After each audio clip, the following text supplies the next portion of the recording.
अल्हम्दुलिल्लाहि रब्बिल आलमीन वस्सलातु वस्सलामु अला खातमिन नबिय्यीन अम्मा बाद फ़अऊज़ु बिल्लाहि मिनश शैतानिर रजीम बिस्मिल्लाहिर रहमानिर रहीम।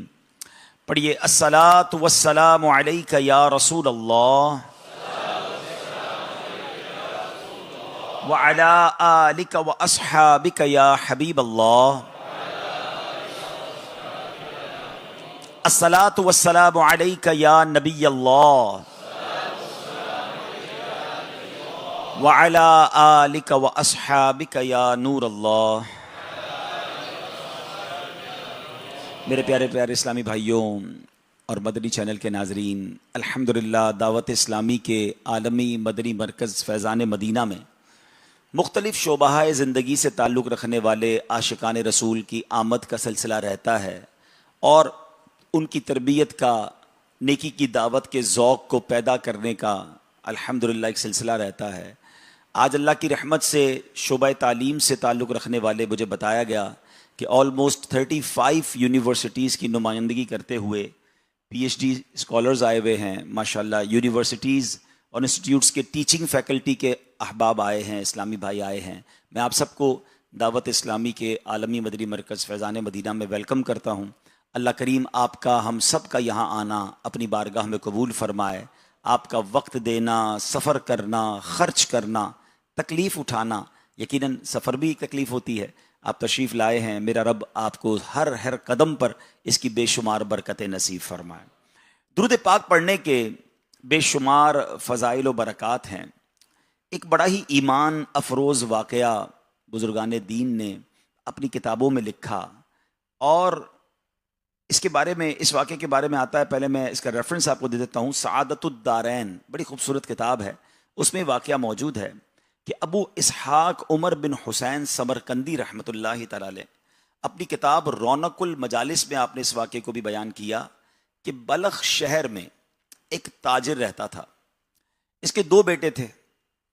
वो ताजिर मर गया तो दोनों बेटों ने आपस में आधा आधा माल 50-50% डिस्ट्रीब्यूट कर लिया, तरका तकसीम हो गया। अब बाप ने अपने तरके में 3 मुए मुबारक भी छोड़े थे। उनके घर में 3 नबी पाक के मुबारक बाल जो थे वो भी मौजूद थे। तो दोनों ने एक एक बाल ले लिया। अब एक मुए मुबारक बच गया तो बड़ा भाई कहता है कि इसको हाफ ऑफ कर लेते हैं, बीच से कट करते हैं, आधा आप रख लें, आधा मैं रख लेता हूँ। एवरीथिंग जब हमने 50% डिस्ट्रीब्यूट की है तो इसको भी इसी तरह सेग्रीगेट कर लेते हैं। मगर छोटा भाई जो था वो बड़ा बाअदब था, आशिक के रसूल था, तड़प गया।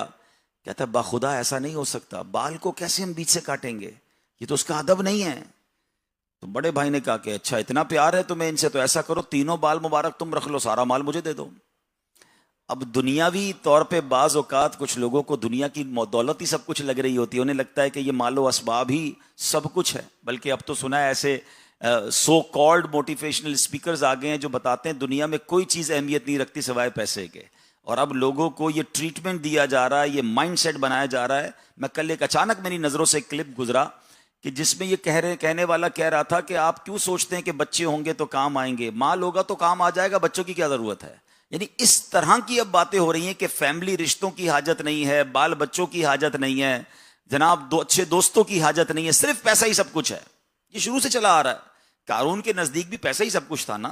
ऐसे बहुत सारे लोग गुजरे हैं जो सिर्फ माल के लिए जीते थे। अब भी बदकिस्मती से ऐसे लोग मौजूद होंगे।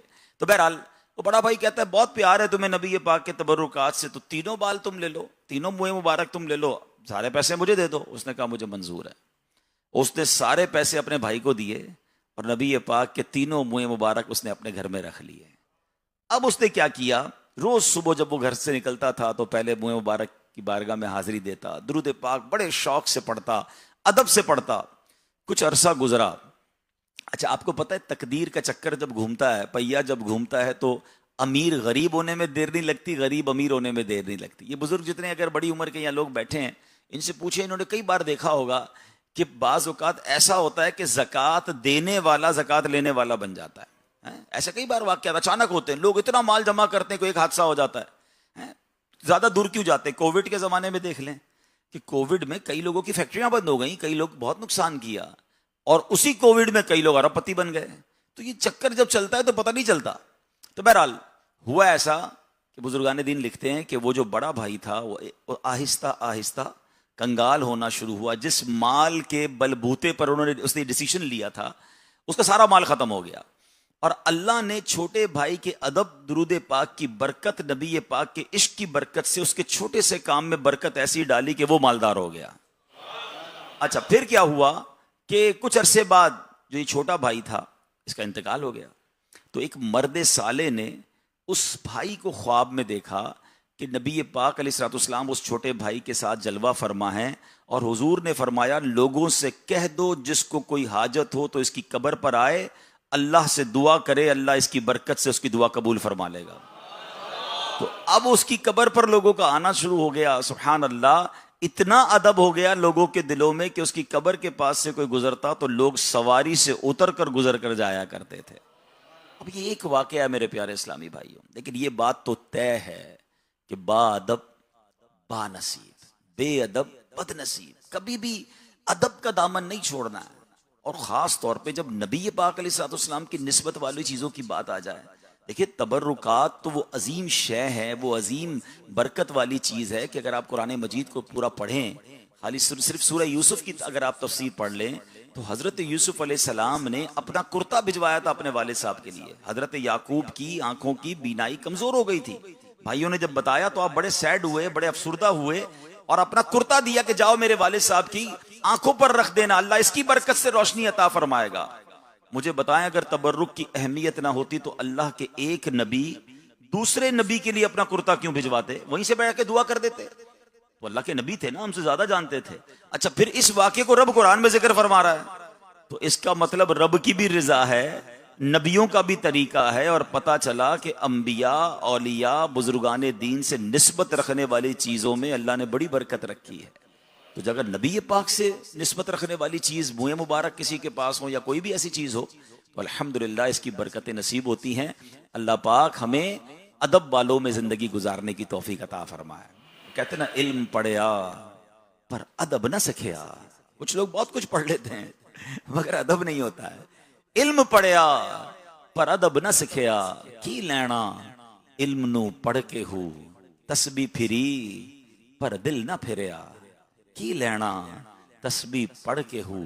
तो काश ये बात समझ आ जाए कि बहुत सारे फैसले जो है ना जिंदगी के, वो अदब के साथ, इश्क के साथ करने वाले होते हैं। हर चीज लॉजिकली और अकल से डिसाइड नहीं की जाती। हजरत इब्राहिम अलैहिस्सलाम का वाकया आपको याद होगा। लॉजिक तो कहती थी कि आग में जाएंगे तो जल जाएंगे, क्योंकि आग इतनी बड़ी थी कि there were no fly zone on that time, परिंदा भी ऊपर से नहीं गुजर सकता था। मगर अकल कहती थी कि रुक जाओ, जल जाओगे। और इश्क क्या कहता है? सुभान अल्लाह, शायर मशरिक लिखते हैं ना, बेखतर कूद पड़ा आतिशे नमरूद में इश्क। ये अकल ने डिसाइड नहीं किया था, ये इश्क का फैसला था। बेखतर कूद पड़ा आतिशे नमरूद में इश्क। अकल थी महवे तमाशाए लबे बाम अभी। अकल तो अभी सोच ही रही थी, हाँ, इश्क ने फैसला कर दिया। पंजाबी शायर बड़ी प्यारी बात कहते हैं, कहते इश्क दे चले ही नंबर ले गए, अकल मंदा एवं ही उमरा गालियां। हर चीज लॉजिक से, अकल से नहीं होती है। हमने अल्हम्दुलिल्लाह ईमान जो लाए हैं ना, अगर आप गौर करें, अनसीन नॉलेज पर ईमान है हमारा। भाई हमने अल्लाह को कहां देखा है? हम मानते हैं अल्लाह एक है। हमने नबी पाक अलैहिस्सलाम से भी मुलाकात नहीं की, हम मानते हैं वो अल्लाह के आखिरी नबी हैं। हमने नहीं देखा जिब्रील अमीन कुरान लेकर नाजिल होते थे, हम मानते हैं कुरान अल्लाह की किताब है और जिब्रील लेकर आते थे उसको नबी पाक की बारगाह में। हमने कयामत नहीं देखी, कयामत पर ईमान है। जन्नत नहीं देखी, जन्नत पर ईमान है। दोज़ख नहीं देखी, हम मानते हैं कि दोज़ख भी है। तो अब जब इतनी अनसीन चीजों पर हम ईमान ले आए, इतनी गैब पर ईमान, हम तो पढ़ते हैं आमनतु बिल्लाही, हम तो ईमान लाए हैं गैब की चीजों पर, उसकी किताबों पर, फरिश्तों पर, नबियों पर। लेकिन उसके बाद अब आज के दौर में कहते हैं ना कि लॉजिक की चाबियां तलाश की जा रही हैं शरीयत को और दीन को समझने के लिए। मेरे प्यारे इस्लामी भाइयों, इस वाक़े से भी सबक ये मिल रहा है, एक तरफ माल था, एक तरफ इश्क था, एक तरफ बेअदबी थी, एक तरफ अदब था। अल्हम्दुलिल्लाह, अल्लाह उन लोगों को बड़ा नवाजता है। लॉजिक तो कहती थी, कैलकुलेटर तो ये कहता था पैसे पकड़ लो डबल हो जाएंगे, मल्टीप्लाई होंगे, हर साल मल्टीप्लाई होंगे, जितने पैसे होंगे। लोग कहते हैं पैसा पैसे को ले आता है। रब चाहेगा तो लाएगा ना, देने वाला तो वही है ना, रज़्ज़ाक तो वो है। यही यही शैतान यही कैलकुलेशन, यही लॉजिक्स ज़कात देने में रोकने में इस्तेमाल करवाता है कि यार आप ज़कात दोगे तो पैसे कम हो जाएंगे, सदका दोगे तो पैसे कम हो जाएंगे। और करें ना, अगर 1 लाख रुपए हैं और 2,500 रुपए हम ज़कात दे रहे हैं तो ऑब्वियसली 97,500 बच जाएंगे। कैलकुलेटर तो कह रहा है कम हो गए और अल्लाह का वादा है बढ़ेंगे। नबी ये पाक फरमाते हुए अल्लाह की कसम खाकर कहता हूं, अल्लाह की राह में खर्च करोगे माल कम नहीं होगा। तो एक तरफ प्यारे आका का फरमान है, एक तरफ सदके के फजाइल हैं और अल्लाह बढ़ाता है, अल्लाह कुरान में फरमाता है। अकल और कैलकुलेटर कहता है कम हो रहा है, फैसला किससे करोगे? एक आपका मेरा कैलकुलेटर है, एक रहमत इलाही का कैलकुलेटर है। और ये अच्छा, एक तो ये ना कि ये सिर्फ हम किताबी बातें कर रहे हो, जितने बैठे हैं यहाँ पर, मुझे जितने लाइव सुन रहे हैं मदनी चैनल पर, किसी से भी पूछ लें, जिसने ज़कात सही तरीके से पूरी अदा की है, पैसे कम हो गए ना। Whenever you pay your ज़कात, your capital become lower, कम होगी। मगर अगले साल आप कैलकुलेट करें वो ज्यादा ज़कात दे रहा होगा, आंखों के सामने अगले साल माल बढ़ जाता है, उसकी ज़कात बढ़ी रही है, जो ज़कात दे रहा है वो इंक्रीज ही हो रहा है। तो रहमत का कैलकुलेटर कुछ और है। ये बात बहुत जरूरी है क्योंकि ये पढ़े लिखे तबकों में, यूनिवर्सिटीज में, कॉलेजेस में, स्टूडेंट्स में, टीचर्स में ये पेनिट्रेट की जा रही है बात कि जनाब लॉजिक की बात करो यार, ये कैसे हो सकता है, ये कुरान में बेशक लिखा है। अच्छा, अब डायरेक्ट इस्लाम को बुरा भला तो कह नहीं सकते, मादअल्लाह अल्लाह पर एतराज तो कर नहीं सकते, कुरान पर ऑब्जेक्शन तो कर नहीं सकते। अब लॉजिक के जरिए डाउट्स पैदा किए जा रहे हैं कि जनाब कुरान बेशक कह रहा है शरीयत में होगा, लेकिन हमारी अकल नहीं मानती, तो हमने अकल पर तो ईमान लाए नहीं है भाई, हैं? अच्छा मुझे एक बात बताएं, आप माशाल्लाह यूनिवर्सिटी से हैं, कोई पीएचडी कर रहा है, कोई अपना थीसिस लिख रहा होगा, कोई आप टीचर्स होंगे, बड़ी बड़ी डिग्रियां आपके पास होंगी, लेकिन जो आज आप पढ़ रहे हैं, आज से 20 साल पहले आपको समझ आता अगर आपको वही चीजें दे दी जाती? When you were in matric और इन 7th और 8th ग्रेड, हम आपको पीएचडी का थीसिस पकड़ा देते, एमबीबीएस की किताबें पकड़ा देते, आपको कुछ नहीं समझ आता, आप कहते नहीं भाई ये सारी गलत किताबें हैं। आप कहते नहीं गलत नहीं है, मेरी इंटेलेक्चुअल अभी वहां पहुंचा नहीं है, अभी मेरी अकल वहां तक पहुंची नहीं है, मुझे एक स्टेप्स तय करने होंगे, तब मैं जाकर ये डॉक्टर की और पीएचडी की किताबें समझूंगा। कमाल ये दुनिया में ये बात सबको समझ आती है कि अकल के दर्जे होते हैं, टाइम लगता है मुश्किल चीजों को समझने में, और हम जैसा नाकिस इंसान कुरान पर एतराज करेगा, शरीयत के अहकाम पर लॉजिक तलाश करेंगे। हमारी तो अप्रोच ही नहीं है ना। काश ये बात समझ आ जाए कि रब का कलाम है, अगर समझ नहीं भी आ रहा, मेरा काम मानना है, मैं बंदा हूं, मैंने कलमा पढ़ा है, मैंने इस्लाम कबूल किया। इस पहले ही वाक़े से हमें ये बात सीखनी और समझने को मिल रही है। तो मेरे प्यारे इस्लामी भाइयों, यहाँ एक और खूबसूरत बात भी इस वाक़े से सीखने को मिली कि दुरूद पाक, इसकी बड़ी फजीलत है, ये कसरत से पढ़ते रहा करें। हाँ, रोजी में बरकत होनी है, इज्जत में बरकत होनी है, आप रिलैक्सेशन फील करेंगे, आपके प्रॉब्लम्स एंड क्लैमिटीज दूर होना शुरू हो जाएंगे, और फिर आखिरत के खजाने तो अलग जमा हो रहे हैं ना। तो चलते फिरते उठते बैठते दुरूद पाक की कसरत किया करें। आइए मिलकर मोहब्बत के साथ बाआवाज़ बुलंद दुरूद पाक पढ़ लीजिए। सल्लू अलल हबीब सल्लल्लाहु तआला अला मुहम्मद सल्लल्लाहु अलैहि वसल्लम। आज अल्हम्दुलिल्लाह जिस मौजू पर मैंने चंद बातें आपसे करनी है, कुरान मजीद फुरकान हमीद, ये वो अजीम किताब है, ला रैब किताब है, जिसकी हिफाजत का वादा खुद रब ने फरमाया है। हर लफ्ज रहमत है, शिफा है, बरकत है और खजानों से भरा हुआ है। और मैसेज किसका है? अल्लाह का पैगाम है। और हम देखें कि हमारा कुरान से इंटरेक्शन क्या है। यकीन करें ये ऐसी किताब है, ये कुरान से जो दोस्ती करता है ना, वो कभी महरूम नहीं रहता है। कुरान उसको दुनिया में भी नवाजता है, कब्र में भी नवाजता है और कयामत के दिन भी नवाजेगा। एक बार एक सहाबी रसूल हैं, हजरत साबित बिन कैस रदी अल्लाह, रात के वक्त उनका घर ऐसे चमकता था जैसे चराग रोशन हो। अब याद आपको जानते हैं कि उस जमाने में तो लाइट नहीं थी, मोर देन 1400 ईयर्स अगो उनके सारी रात घर चमकता था। तो साहबा किराम एक बार नबी पाक की बारगाह में हाजिर हुए, कहते या रसूल अल्लाह सल्लल्लाहु अलैहि वसल्लम, साबित बिन कैस का घर सारी रात चमकता है, ऐसा चमकता है जैसे चराग चमकता है। नबी पाक अलैहिस्सलाम ने राइट है, पता है क्या जवाब दिया? आका अलैहिस्सलाम ने फरमाया कि हो ना हो साबित बिन कैस रोजाना रात को सूरह बकरा की तिलावत करते होंगे। साहबी आए और पूछा कि क्या वाकई आप रात को सूरह बकरा पढ़ते हैं? कहते हैं हाँ, मैं रोजाना रात को सूरह बकरा पढ़ता हूँ। यानी ये वो कुरान पाक है कि जिसकी तिलावत करें तो घर नूरुन अला नूर बन जाता है, फरिश्तों का नुज़ूल होता है। If you need to be with angels, हैं? आपको कोई कहे कि मैं फलां मिनिस्टर के साथ उठता बैठता हूं, कोई कहे मेरे जनाब फलां professor, one of the top professor से राब्ते हैं, कोई कहे मेरे फलां टॉप लेवल के बंदे से मैं उससे मेरी बड़ी अच्छी मीटिंग्स होती हैं। आप कहेंगे यार बड़ी बात है, इतने बड़े आदमी से राब्ता है। और कोई कहे कि मैं रोज फरिश्तों के साथ बैठता हूं, एंजल्स के साथ मेरी कंपनी है, तो आप तो कहेंगे ना कमाल हो गया, फरिश्तों के साथ तुम्हारी कैसे सोहबत हो गई। वल्लाही कुरान पढ़ो, कुरान पढ़ने पर फरिश्तों का नुज़ूल होता है। हाँ, ये हदीसों में मजमून मिलता है। बल्कि एक सहाबी है हज़रत उसैद बिन हुदैर रदी अल्लाह तआला, हज़रत उसैद बिन हुफैर या हज़रत उसैद बिन हुदैर रदी अल्लाह तआला, वो कहते हैं एक बार मैं तिलावत कर रहा था, सूरह बकरा ही पढ़ रहे थे। ये बड़ी कमाल की सूरत है, इसका विर्द करते रहना चाहिए।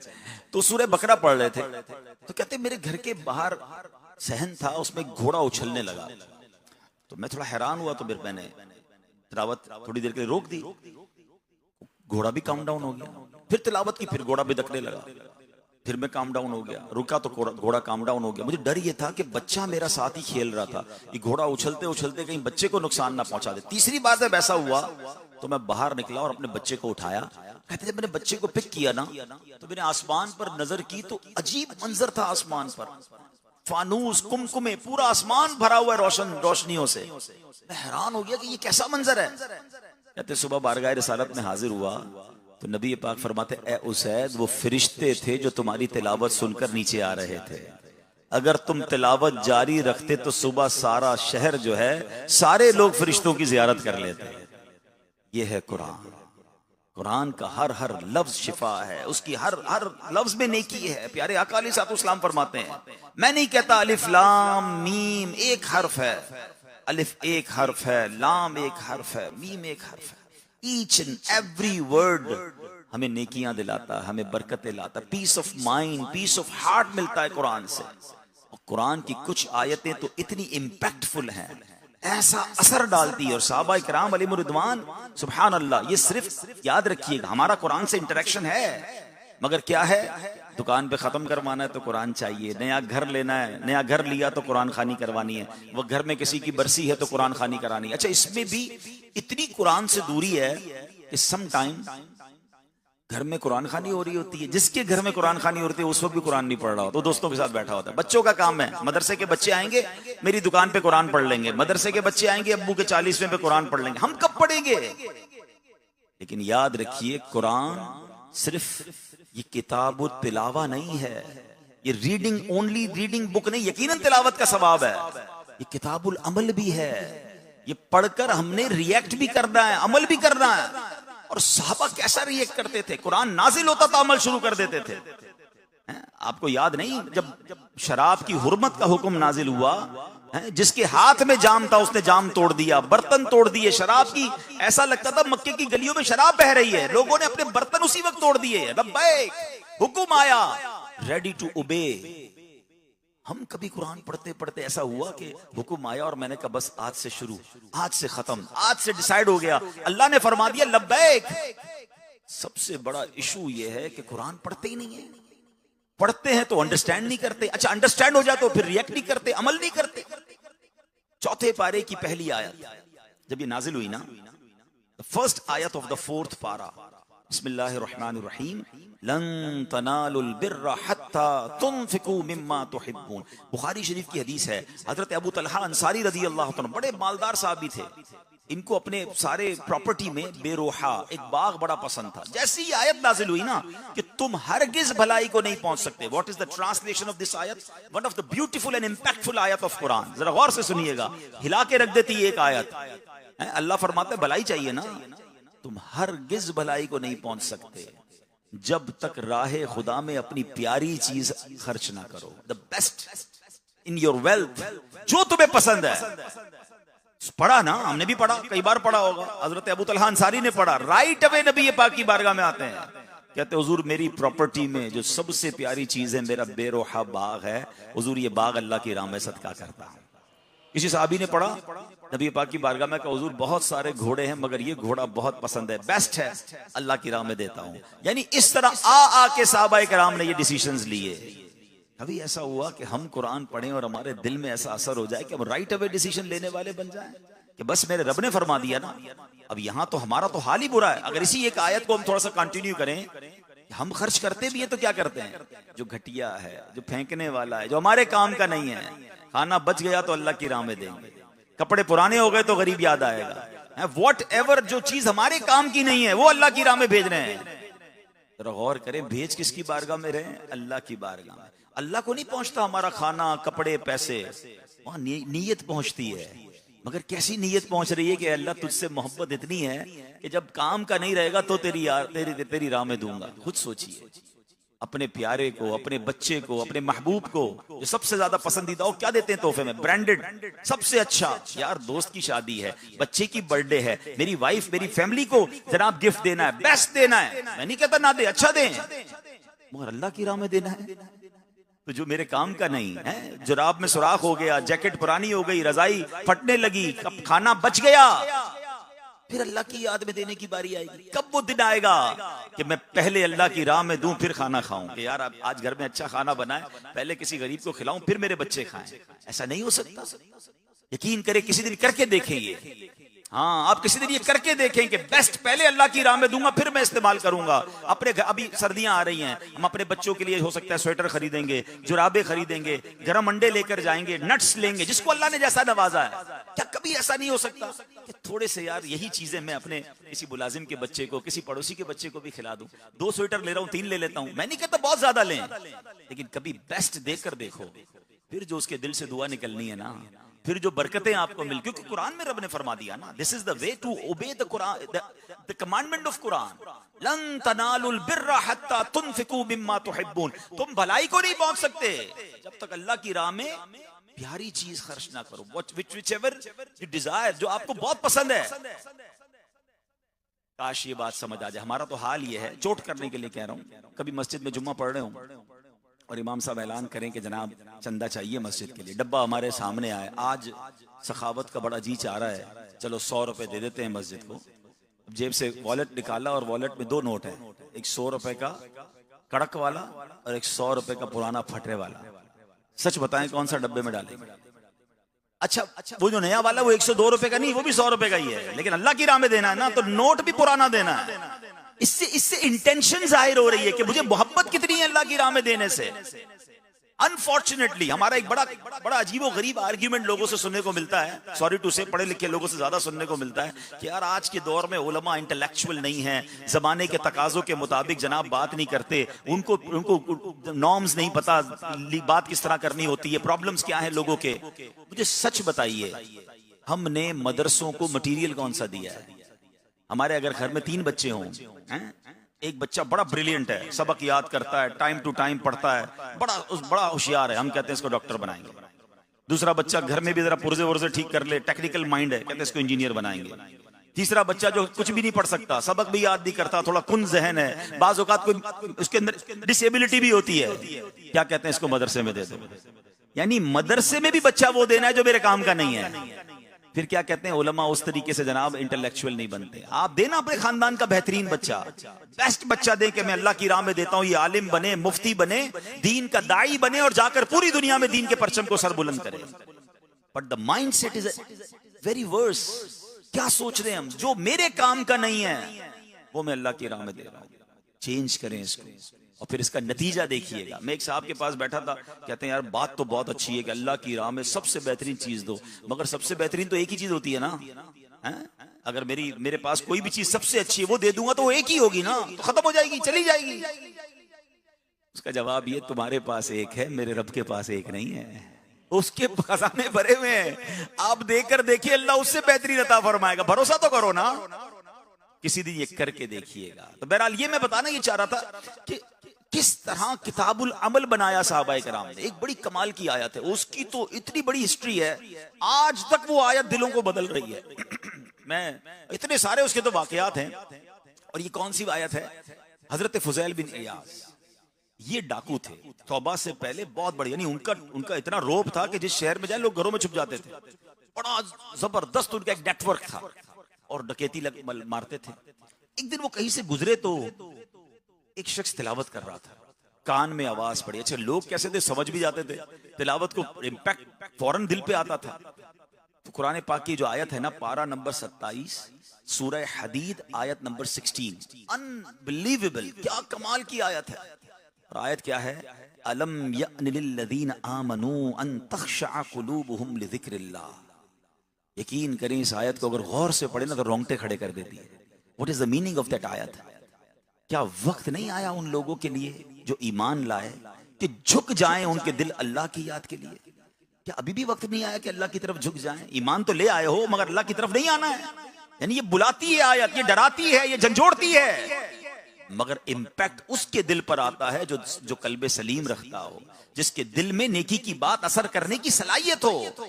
कुरान की आयतें तो इम्पैक्ट रखती हैं। देखे ना, जमीन अगर जमीन पर कचरा पड़ा हुआ हो और बारिश हो तो क्या होता है?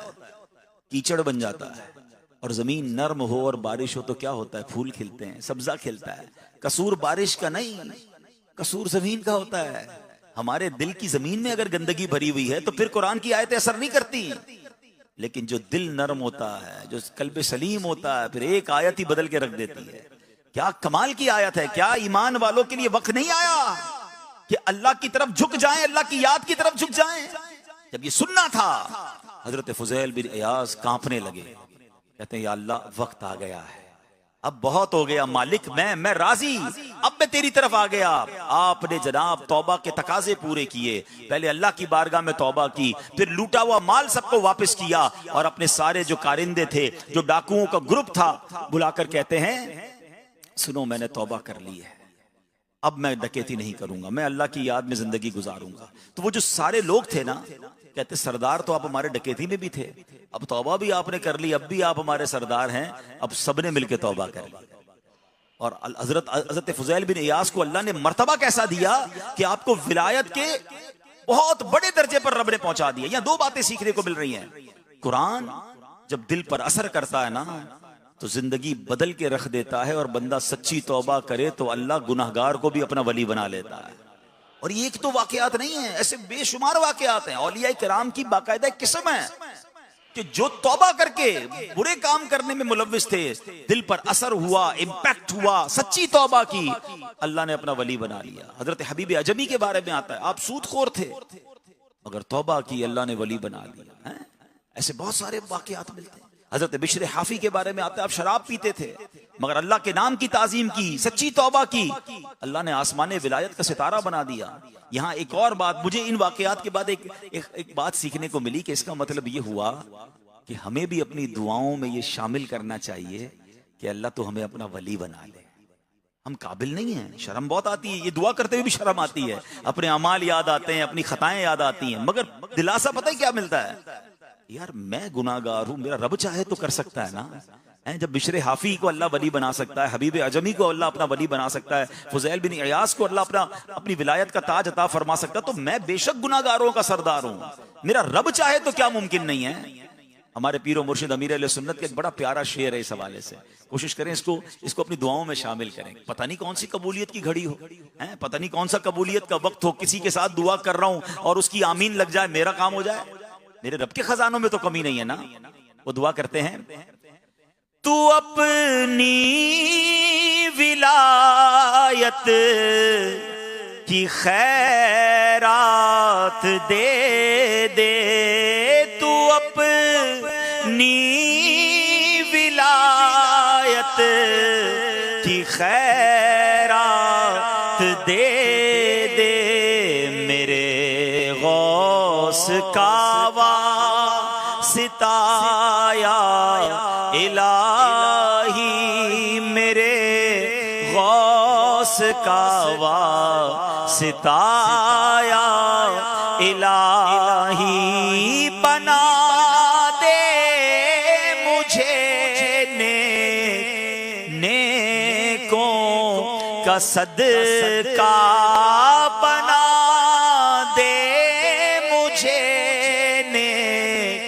नेकों का सदका, गुनाहों से मुझको बचाया इलाही, गुनाहों से हमको बचाया।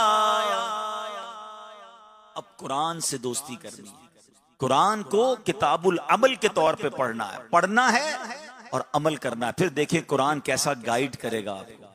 लेकिन आज अनफॉर्चुनेटली हम कितने दूर हैं कुरान से। हदीस पाक का मजमून है वो दिल वीरान है जिसमें कुछ कुरान नहीं है। हम गौर करें ना हमारे दिल में कितना कुरान है? और कुरान की बातों पर अमल करना है, एक्सेप्ट करना है। माद अल्लाह कुरान पर जो ऑब्जेक्शन करते हैं, अकल के घोड़े दौड़ाते हैं, वो बर्बाद हो जाते हैं। मसनफी शरीफ में मौलाना रूम ने एक वाकया लिखा कि एक बार फलसफी कहीं से गुजर रहा था।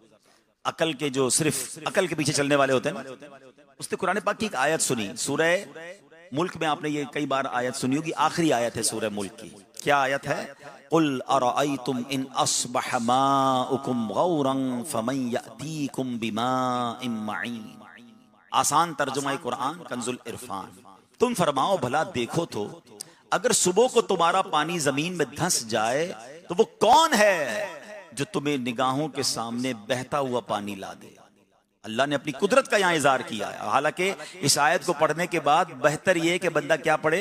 अल्लाह रब्बुल आलमीन, रब है, अल्लाह है, जो वो चाहे तो वो पानी बाहर निकाल सकता है। मगर फलसफी था, लॉजिक से ही चलता था, अकल के पीछे चलना है। कहता इसमें क्या बड़ी बात है, पानी अगर नीचे चला जाए तो हम मशीनों से निकाल लेंगे, बोरिंग कर लेंगे, इसमें अल्लाह की कौन सी शान है। माद अल्लाह कुरान पर एतराज। रात सोया, मौलाना रूम लिखते हैं, ख्वाब में एक बड़ा ताकतवर शख्स आया और एक जोर का चांटा उसके मुंह पे मारा। ऐसा चांटा मारा कि दोनों आंखें बाहर निकली और आंखों में जो नूर का एक एक कतरा पानी होता है, जिससे जैसे हम देखते हैं, वो पानी के 2 कतरे गिरे और जमीन में जज्ब हो गए। फरमाया ना, ला अपनी मशीनरी, ला अपनी टेक्नोलॉजी और ये 2 कतरे पानी के निकाल कर फिर आंखों को रोशन करके बता। सुबह हुआ तो आंखें फूटी हुई थी और नजर कुछ नहीं आ रहा था। तो ऐ मेरे प्यारे इस्लामी भाइयों, कभी भी शरीयत के मामलात में ना समझ आए, लब्बैक कहें। ये बात तो अब साइंस भी प्रूफ कर दी है। आप पढ़े लिखे लोग हैं, मुझे बताएं 100 साल पुरानी थ्योरी आज साइंस कहती है वो गलत थी। अब 100 साल पहले वाला बंदा कहे साइंस तो ये कह रही है, कुरान ये कह रहा है। भाई कुरान बदलने वाला नहीं है, साइंस तो हर गुजरते दिन के साथ बदल रही है। आर्टिफिशियल इंटेलिजेंस के बाद तो दुनिया का नक्शा ही बदलने जा रहा है। जो चीजें पहले प्रूवन थी, लोग कहते थे ये 100% सही है, आज 50 साल बाद कहते नहीं वो ठीक नहीं था, उस जमाने में ठीक लगता था, अब ठीक नहीं है। और एक्सप्लोरेशन हो रही है और बातें पता चल रही है। बचपन से 7-8 सैयारों के नाम याद किए थे और कहते यही 8 सैयारे दुनिया के अंदर हैं। अब कहते मिल्की वे है, अब तो लाखों लाख सैयारे हैं। हमारी कहकशां तो इस पूरी कायनात का एक जर्रा बनती है। अरे थोड़े सालों पहले में कुछ और कहते थे, आज कुछ और कहते हो। हम सिर्फ रब के मानने वाले हैं, हम अल्लाह के कलाम पर यकीन रखेंगे। कभी भी ये कंपैरिजन करने में मत लग जाना कि जनाब ये थ्योरी तो ये है, फला थ्योरी तो ये है, कुरान ये कहता है। आप लिख लें, हम शायद बाकी नहीं रहेंगे, मगर दुनिया ने आखिर आना कुरान पर ही है, मानना वही है, क्योंकि रब है, वही है जो कायनात का खालिक और मालिक है, वही तो है जो निजाम हस्ती चला रहा है। मेरा खुदा है। तो हमारा काम, और as a teacher, as a Muslim teacher, ये रिस्पॉन्सिबिलिटी है आपकी कि आज की आने वाली नस्ल को इस बात पर मजबूत करें कि ठीक है हम आपको थ्योरीज पढ़ा रहे हैं, ठीक है जनाब हम आपको दुनिया के बड़े ज़हीन लोगों की जो फाइंडिंग्स हैं वो बता रहे हैं, मगर फिर भी ये इंसान है, इंसान गलती कर सकता है, उसकी अकल की एक लिमिट है। लेकिन अगर कोई साइंस की बात, कोई थ्योरी हमारी शरीयत से टकराती है, तो मुसलमान का अकीदा यह है कि हम शरीयत के मानने वाले हैं, हम कुरान और हदीस के मानने वाले हैं, हम रसूल पाक अलैहिस्सलातु वस्सलाम के मानने वाले हैं। ऐसी बहुत सारी चीजें, मेरा ये टॉपिक नहीं है, वरना ये साइंटिफिकली प्रूफ होता चला जा रहा है कि जब जब साइंस ने कुरान के खिलाफ या शरीयत के खिलाफ कोई बात की, उस वक्त तो लोगों ने बड़ा शोर मचाया, मगर कुछ अरसे के बाद ये प्रूफ हुआ कि साइंस ही गलत थी, साइंस को घुटने टेकने पड़े और अल्हम्दुलिल्लाह जो रब की बातें थी वो साबित हुई। तो ऐ मेरे प्यारे इस्लामी भाइयों, हमारी अकल थोड़ी, हमारा जनाब जहन थोड़ा, हमें शरीयत को फॉलो करना है। मगर आज मैं एक ऐसी रिवायत पढ़ने जा रहा हूं, यकीन करें जब जब वो रिवायत पढ़ी है ना, ऐसा लगता है रोंगटे खड़े हो रहे हैं, क्योंकि अल्लाह ने हमसे बात की है उसमें, और वो तौरात शरीफ में रिवायत है। अब हमारा जो कुरान से राब्ता है ना, मैंने कहा ना कि हमारा राब्ता कुरान से, हमने माद अल्लाह कुरान से भी मतलबी राब्ता रखा है। शादी वाली रात को चाहिए दुल्हन के सर पे रखना है, नया घर लिया है तो कुरान उसमें रखना है, भाई बरकत चाहिए। कुरान क्यों चाहिए भाई? दुकान में बरकत चाहिए, ये सिर्फ इसीलिए कुरान आया था। पढ़ना नहीं है, समझना नहीं है, अंडरस्टैंड नहीं करना है। सुनो, ऐसा लगता है कि ये रिवायत तो हजारों साल पुरानी तौरात में है, तौरात में रब ने फरमाया, लेकिन आज लगता है, ऐसा लगता है आज के दिन के लिए कलाम हुआ है। अल्लाह फरमाता है, ए बंदे, क्या तुझे हया नहीं आती? क्या तुझे मुझसे हया नहीं आती कि तू रास्ते में चल रहा होता है, तेरे पास तेरे भाई का एक खत आता है, तो तू रास्ते से हट जाता है और बैठकर उसके एक एक हर्फ को बगौर पढ़ता है, यहां तक कि उसका कोई लफ्ज नहीं छोड़ता है। जरा यहां रोकते हैं, ऐसा नहीं है आज हमारे साथ हैं? अभी बयान के दौरान भी किसी के मोबाइल पे मैसेज आ जाए, बयान तो छोड़े, नमाज के दौरान आ जाए तो ख्याल आना शुरू हो जाता है, यार किसका होगा, क्या होगा। सलाम फेरते ही इमाम साहब दुआ बाद में करते हैं, लोग मोबाइल निकालकर मैसेज चेक कर रहे होते हैं। हम छोटे थे तो माँ बाप समझाते थे, बेटा सुबह उठ के कलमा पढ़ना है, दुरूद पढ़ना है, दुआ पढ़नी है। अब तो आंखें पूरी नहीं खुल रही होती, बंदा मोबाइल तलाश कर रहा होता, देखो किसका मैसेज आए। इतनी इंपॉर्टेंस कि कोई मैसेज मिस ना हो, फिर जितना करीब है, ऑफिस का बंदा है तो मिस ना हो, बॉस का मैसेज बिल्कुल मिस ना हो, फैमिली का ना हो, फ्रेंड्स का ना हो। We have so much importance of the messages for our relatives and family members in our life. Allah ये तो फरमा रहा है, तेरे दोस्त का, भाई का खत आता है, तू रास्ता छोड़ देता है, एक एक लफ्ज पढ़ता है। फिर आगे क्या फरमाया, और जबकि ये मेरी किताब है, मैंने तेरी तरफ नाजिल की है, देख इसमें तेरे लिए कितनी तफसील है, मैंने कितनी बार तुझे समझाया कि तू इसमें गौर करे, फिर भी तू उससे मुंह फेरता है। अब अगला आखिरी जुमला जो है ना, वो हिला देता है। रब फरमाता है, क्या मेरा मर्तबा तेरे नजदीक तेरे भाइयों से भी कमतर है? हाय हाय हाय, फैमिली का मैसेज मिस ना हो, रब का मिस हो जाए, बॉस का मैसेज मिस ना हो, अल्लाह का मिस हो जाए, क्या जवाब देंगे? ये जुमला सुनो यार, अल्लाह फरमाता है, मेरा मर्तबा तेरे नजदीक तेरे भाइयों से भी कम है। मैं आपको एक और एग्जाम्पल से ये बात समझाना चाहता हूं। हम जो कुरान से दूर रहकर जिंदगी गुजार रहे हैं ना, और अगर कुरान पढ़ भी रहे हैं तो ओनली फॉर बरकत, only for reading. We have to follow the commandments of Quran मजीद। सुनिए, मिसाल देता हूं, HODs बैठे होंगे, डीन्स बैठे होंगे, यहां हो सकता है कि कुछ कारोबार करने वालों के हेड्स बैठे हो। हम नॉर्मली अपने एम्प्लॉय को, अपने कुलीग को, अपने सब ऑर्डिनेट को सुबह रात को एक मैसेज करते हैं कि बेटा सुबह उठ के ये काम कर लेना। आपका कोई ऑफिस का प्यून होगा, ऑफिस में कोई सेक्रेटरी आपका होगा, आप क्या करते हैं, ये फाइल वहां से उठाना, फला चीज की फोटोकॉपी करवाना, फला जगह ये फाइल जमा कराना, और देखो इन टाइम कर लेना, बैंक का टाइम खत्म ना हो जाए, सबमिशन का टाइम खत्म ना हो जाए, then you feel relax, because मैंने अपने सारे काम सौंप दिए हैं, डिस्ट्रीब्यूट कर दिए हैं, और अब आराम से दोपहर के वक्त अपने उस बंदे को बुलाते हैं, वो आपको पूरी कारकर्दगी देता है, साहब ये सारे काम हो गए। किसी एक दिन ऐसा हो कि आप फोन करें कि वो सारे काम हो गए, तो वो कहे, सॉरी मैं आपका मैसेज सुन नहीं सका, आई हैव नो टाइम, मुझे टाइम नहीं मिला। What will be your answer, what will be your reply? क्या जवाब दोगे कि तुम्हें शर्म नहीं आई? तुम्हें जॉब पे किस लिए रखा था? आपको पता है कितना नुकसान हो गया? ये काम सुबह करना था आपको उठने के बाद सबसे पहला काम ये था कि you have to listen my messages first, because I hire you for that duty. यही रिप्लाई होता ना। आपका मेरा मैसेज एक दिन बंदा ना सुने, वी फील इट, हमें बुरा लगता है।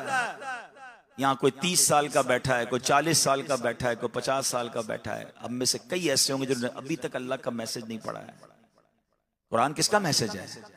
मैसेज ऑफ अल्लाह सुब्हानहू व तआला। वैसे तो पूरा कुरान पढ़ना चाहिए था, मगर आपको पता है कि अप्रोक्सीमेटली 89 आयतें वो हैं जिसमें अल्लाह ने डायरेक्टली मुझसे और आपसे बात की है। हाँ, डायरेक्टली मुझे कहा और आपको कहा है, ओ यू बिलीवर्स या अय्युहल्लज़ीना आमनू, ऐ ईमान वालो। कौन है ईमान वाले? हम है ना, दावा है हमारा अल्हम्दुलिल्लाह। यानी अल्लाह ने मुझसे बात की है, और अब तक मैंने वो 89 आयतें नहीं पढ़ी हैं तो तिलावत करते हुए गुजर गया हूंगा। अंडरस्टैंड कभी रुका कि या अल्लाह क्या फरमा रहा है? अगर आपको समझ नहीं आया, किसी आलिम के पास जाना चाहिए था ना।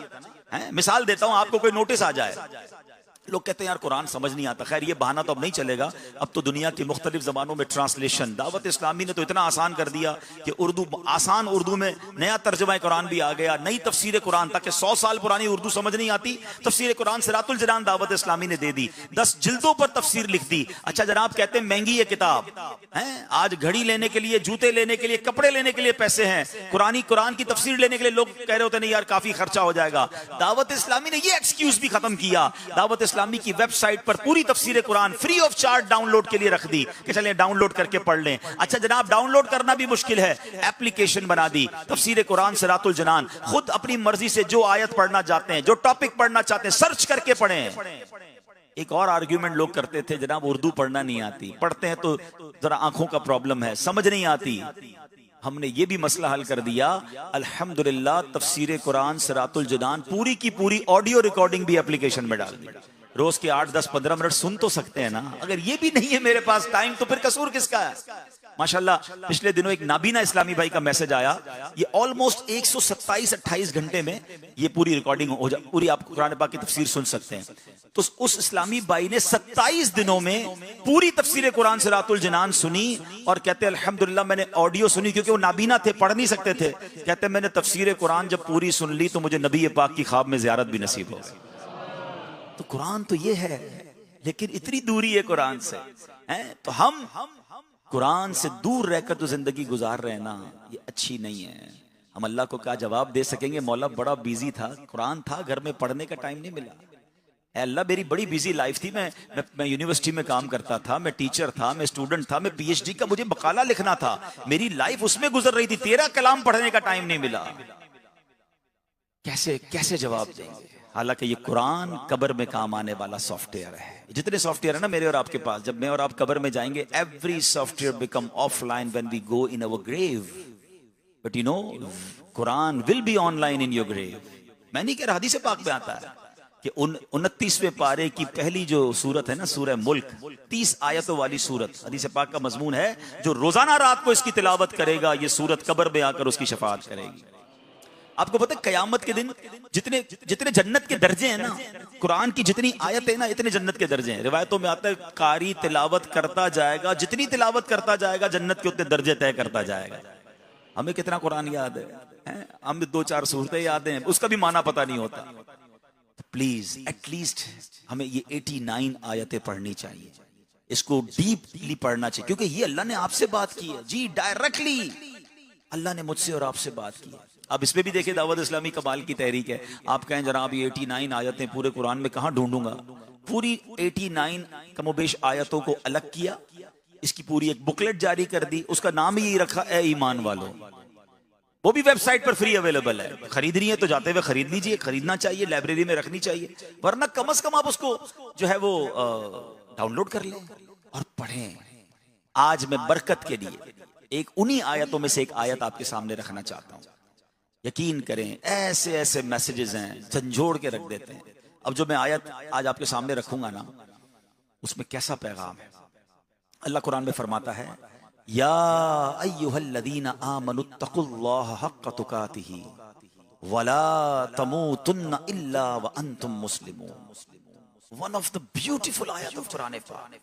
क्या कमाल के जुमले हैं। अल्लाह फरमाता है, ए ईमान वालो अल्लाह से डरो जैसा कि डरने का हक है। यानी सिर्फ डरने का नहीं कहा, जो उसके लवाजमात हैं, जो उसकी इस तमाम चीजों के साथ इसको पूरा करना है। फरमाया, ए ईमान वालो अल्लाह से डरो जैसा से उससे डरने का हक है। और अगला जो जुमला है ना, अल्लाह अकबर, आयत का जो अगला हिस्सा, वला तमूतुन इल्ला व अंतुम मुस्लिमून। फरमाया, और जरूर तुम्हें मौत सिर्फ ईमान की हालत में आए, वरना नहीं मगर मुसलमान। ये तो कमाल की बात हो गई ना। ईमान वालों से बात हो रही है और उनको ही कहा जा रहा है कि मुसलमान ही मरना। भाई ईमान, हम जैसा आदमी तो समझेगा जब मुसलमान हूं तो ईमान पे ही तो मरूंगा। नहीं, it means there is something between life and death. कहीं भी कोई ऐसा राउंड अबाउट आ सकता है, कहीं भी कोई ऐसी बात आ सकती है कि बेशक तुम अभी ईमान वाले हो, मगर तुम्हारा ईमान जा सकता है। ये आयत पुकार पुकार कर कह रही है, we have to careful about your ईमान। यू शुड टेक योर ईमान at the time of your death and take your ईमान इन योर ग्रेव। ये कमाल की बातें हैं। सिर्फ इसकी डेंसिटी को अगर आप फील कर लेना कि अल्लाह खुद फरमा रहा है, ईमान वालों अल्लाह से डरो जैसा कि डरने का हक है। पहले इस फर्स्ट पोर्शन पे थोड़ी बात कर लें। तकवा इख्तियार करने का हुक्म दिया। क्या हम डर रहे हैं? क्या अल्लाह का खौफ है? हाँ खौफ है। आज लोगों का खौफ है। कोई देख ना ले, वालिदैन ना देख लें, दोस्त ना देख लें, बच्चे ना देख लें मैं कर क्या रहा हूं। दरवाजा बंद कर दो भाई। अरे नहीं यार, हमारे शहर में कुछ जानने वाले लोग हैं, किसी और कंट्री में चलो।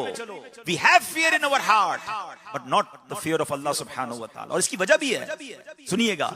नबी पाक अलैहिस्सलाम फरमाते हैं, अल्लाह पाक से जो डरता है ना, हर चीज उससे डरती है। और जो अल्लाह के सिवा किसी से डरता है, अल्लाह उसे हर शय से खौफजदा करता है। किसी को अंधेरे से खौफ है? किसी को जनाब अकेले रहने से खौफ है, कोई जानवरों को देख के डर जाता है। क्यों? अरे रब का खौफ होता तो फिर कुछ और खौफ ना रहता। काश ये बात समझ आ जाए। आज आंखें बेपरवाह हैं, आज कान बेपरवाह हैं, आज दिल बेपरवाह है, आज जबान ख्याल ही नहीं किसी को, जो करना किए जा रहा है। क्यों नहीं सोचते कि अल्लाह देख रहा है? मैं अकेले में जो कर रहा हूं वो भी रब देख रहा है। हराम कमाने वाले को वो देख रहा है, हराम देखने वाले को वो देख रहा है, हराम सुनने वाले को वो देख रहा है, हराम बोलने वाले को देख रहा है। इंसान अब हो ये गया है कि जमाने का खौफ है, अल्लाह का खौफ नहीं है। कुरान क्या कह रहा है? ऐ ईमान वालो, अल्लाह से डरो जैसा डरने का हक है। और उलमा कहते हैं 4 चीजें काबू हो जाए ना, तकरीबन गुनाहों से बंदा बच जाता है। आंख, कान, जबान और दिल, ये चारों पाक हो जाए ना, क्योंकि ये रास्ते हैं। ये आंख, कान और जबान actually the way to input anything in your heart. ये रास्ते हैं आपके। आप तो माशाल्लाह इस पढ़ाई को समझते हैं कि कुछ देखकर बंदा सीखता है, कुछ सुनकर सीखता है, कुछ बोलकर सीखता है। सीखने से मुराद क्या है? दिल में करार पकड़ता है। It means these are the gateways to enter in your brain और इन योर हार्ट। ये तो आप साइंटिफिकली अब जानते हैं। तो इसका मतलब ये हुआ कि अगर ये गेटवे नापाक हैं, अगर ये रास्तों से हराम जा रहा है, आंखें हराम देख रही हैं, कान हराम देख रहे हैं, जबान हराम बोल रही है, तो एंड ऑफ द डे आपका दिल क्या बन रहा है? हराम की आमाजगाह बन रहा है। आपका ब्रेन क्या बन रहा है? आपके थॉट्स क्या बन रहे हैं? वो हराम गंदी बातें सोच रहे हैं, बिकॉज आप सुन रहे हैं बुरा, आप देख रहे हैं बुरा, आप बोल रहे हैं बुरा। ये इंपैक्ट करता है। और जो पढ़े लिखे लोग हैं उनको पता है कि जो बुरा सुनता है कहीं ना कहीं वो बुरा बोलता भी है। इसको इस तरह समझिए कि जो बहरा होता है वो गूंगा भी होता है। हालांकि वो उसकी जबान बोल सकती है, लेकिन चूंकि वो सुन नहीं पा रहा तो उसको बोलना ही नहीं आ रहा। समझ आ रही है बात? अगर सुनता तो अल्फाज बनते ना, सुन ही नहीं पा रहा, उसकी समात ही ब्लॉक है। He can't speak. Whenever you give him any equipment, कोई भी आला लगा दे जिससे वो सुनने लगे, वो बोलने लग जाएगा। इसका मतलब जबान ठीक थी, मगर चूंकि इनपुट नहीं आ रहा था। तो अब बड़ी गहरी बात करने जा रहा हूं। बुरा सुनेगा तो क्या निकलेगा? बुरा निकलेगा ना। अच्छा सुनेगा, अच्छा निकलेगा। अच्छा, एक और इसमें बात बड़ी गहरी उलमा ने कही। बर्तन में जो होता है ना, वो छलकता है। मिसाल के तौर पे यहाँ कोई भाई अभी आ जाएं और उनके हाथ में एक बड़ा सा बाल्टी हो या पतीला हो, बाउल हो, प्याला हो, और उसमें दूध भरा हुआ हो, और उसको अचानक ठोकर लग जाए, तो क्या गिरेगा? दूध गिरेगा ना। और कोई डस्टबिन लेकर आ रहा है, कचरा लेकर, और उसको ठोकर लगे, तो क्या निकलेगा? कचरा निकलेगा। समझ आ रही बात? सिंपल। हमारा दिल एक बर्तन की मानिंद है। इसमें अच्छा भरेंगे तो झटका लगने पर अच्छा निकलेगा, और बुरा भरेंगे तो झटका निकलने पर बुरा निकलेगा। आपको पता है एक झटका लगने वाला है, और वो मौत का झटका है। हाँ, सकरात की तकलीफ आसान नहीं है। और सकरात के वक्त हमारी तमन्ना क्या है? हदीस पाक का मजमून है कि जिसकी जबान पर आखिरी कलमा, मरने से पहले आखिरी कलमा ला इलाहा इल्लल्लाह मुहम्मदुर रसूलुल्लाह होगा, हदीस का मजमून है, वो जन्नत में जाएगा। हम सबकी तमन्ना है ना कि मरते वक्त क्या चाहिए? कलमा पढ़ना है ना। अब जरा लॉजिकली समझिएगा बात। जो गंदी सोहबतों में बैठते हैं, जो बुरा देख रहे हैं, जो बुरा सुन रहे हैं, you are getting input bad things in your heart. अब मैं आपको इसको लॉजिकली समझाता हूं। पहले एक वाकया सुनाता हूं, फिर लॉजिकली समझाता हूं। एक शख्स था, एक बादशाह के पास आया, कहता है मैं बहुत सारी जबानों का एक्सपर्ट हूं। Nobody can find me that in which is my mother tongue. मेरी मादरी जबान कौन सी है, कोई नहीं पहचान सकता, मैं हर जबान का माहिर हूं। बादशाह ने कहा अच्छा अभी पहचान लेते हैं। उससे बात की, अरबी में भी फरफर बोलने लगा। मिसाल दे रहा हूं, उसने जो फारसी, जो जबान उसके सामने बोलते हैं, अंग्रेजी, वो सब जबानों को ऐसे बोलता जैसे उसकी अपनी जबान है। अच्छा, हैरान हो गया कि वाकई इसकी अपनी जबान कौन सी है। तो बादशाह ने ऐलान किया कि कोई इसकी अपनी जबान, मादरी जबान मुझे ढूंढकर बता दे, मैं उसको इनाम दूंगा। एक बंदा बड़ा होशियार था, कहता है बादशाह सलामत, आप मुझे इस बंदे के साथ 3 दिन रहने दें, मैं जबान ढूंढ दूंगा इसकी। कहा ठीक है, रहो इसके साथ। अपने महल में कमरा दे दिया, सुबह हुई तो ये जो बहुत सारी जबानों का माहिर था सीढ़ियों से उतरने लगा, ये बंदा पीछे से आया, उसने इसको धक्का दिया। वो पहले कलाबाजी खा के गिरा और गिरते ही उठकर इसने इसको बुरा भला कहना शुरू किया, गालियां देना शुरू की। जिस जबान में बुरा भला कहा ना, उसने कहा बादशाह सलामत ये इसकी जबान है। तो कहा कैसे पहचाना? कहा जब झटका लगता है तो असल बाहर आता है। हाँ, ये बात बड़ी गहरी है। अच्छा, आप कहें यार ये तो कहानियों की बात है, चलो मैं आपको आपकी जिंदगी की मिसाल दे देता हूँ, हम सबकी जिंदगी की मिसाल देता हूँ। अब मिसाल के तौर पे आप कभी ट्रैवल कर रहे हैं, स्कूटर पे, गाड़ी में, रिक्शे में, या रोड क्रॉस कर रहे हैं। जिंदगी में बहुत बार ऐसा होता है ना, आप ट्रैवल करते अचानक कोई झटका लगता है, कोई एक्सीडेंट से आप बचते हैं, गाड़ी आगे से गुजरती है, आपको ब्रेक लगाना पड़ता है, आप रुक जाते हैं या आप गिरते गिरते बचते हैं। बताओ जबान से क्या निकलता है? अब देखें किसकी जबान से क्या निकलता है। झटका लगा, माशाल्लाह कुछ लोग होते हैं उनकी ऐसी हालत में भी जबान से निकलता है ला इलाहा इल्लल्लाह, या अल्लाह, या रसूल अल्लाह, या गौस पाक, निकलता है। मगर आपने देखा होगा कुछ लोगों का ऐसी वक्त गालियां निकलती हैं जबान से। सुना होगा ना, कानों में आई होगी ऐसी आवाजें हैं। मैं दोहरा तो नहीं सकता क्या क्या निकलता है। जरा मोटरसाइकिल ब्रेक लगाएं, रोड पे क्या हो रहा होता है?